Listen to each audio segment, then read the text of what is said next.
రైతు బాధ తెలుసా? నేను ఒక పంట పండించిన రైతు పత్తి ఏ ఫలితం లేకుండా రైతునయ్యి పుట్టినాను, రైతునయ్యి పెరిగినాను, రాయినయ్యి నేను పుడితే రంది లేకుంటుందనయ్యా. పత్తి పంట నేను ఏతే మిత్తి కన్నా ఎల్లలే. ఏం బతుకు ఏం బతుకు ఈ రైతు బతుకు చూడరా, ఏం బతుకు ఏం బతుకు. అరే మిర్చి పంట నేను ఏతే ఖర్చులన్నా బూడలే. ఏం బతుకు ఏం బతుకు ఈ రైతు బతుకు, ఈ బతుకు నేను బతుకాను.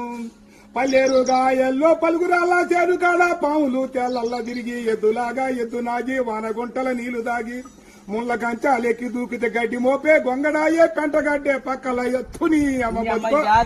ఏం బతుకు ఏం బతుకన్నా ఈ రైతు బతుకు ఏం బతుకు. అయ్యా 5 రూపాయలు కడుగుతాను, 6 నెలల బట్టి సాదుకొని నీ ఇంటికి వచ్చి బండి 5 రూపాయల కోసం అడుగుతావు. ఈ రైతు బతుకు ఎక్కడైనా చూసుకోలేవా? రైతు బాధ తెలుసా?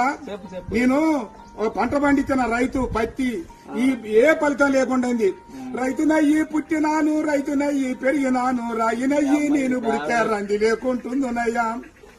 పత్తి పంట నేను ఏతే మిత్తి కన్నా ఎల్లలే. ఏం బతుకు ఏం బతుకు ఈ రైతు బతుకు చూడరా, ఏం బతుకు ఏం బతుకు. అరే మిర్చి పంట నేను ఏతే ఖర్చులన్నా బూడలే. ఏం బతుకు ఏం బతుకు ఈ రైతు బతుకు, ఈ బతుకు నేను బతుకాను. పల్లెరు గాయల్లో పలుగురాల చేరు కాడ పాములు తెల్లల్లా తిరిగి ఎద్దులాగా ఎద్దు నాగి వానగుంటల నీళ్లు దాగి ముళ్ళ కంచాలెక్కి దూకితే గడ్డి మోపే గొంగడాయే పెంటగడ్డే పక్కల ఎత్తుని అమ్మ బతుకు. ఏం బతుకు ఏం బతుకన్నా ఈ రైతు బతుకు ఏం బతుకు.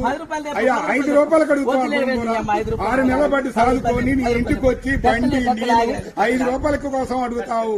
ఈ రైతు బతుకు ఎక్కడైనా చూసుకోలేవా? అయ్యయ్యో.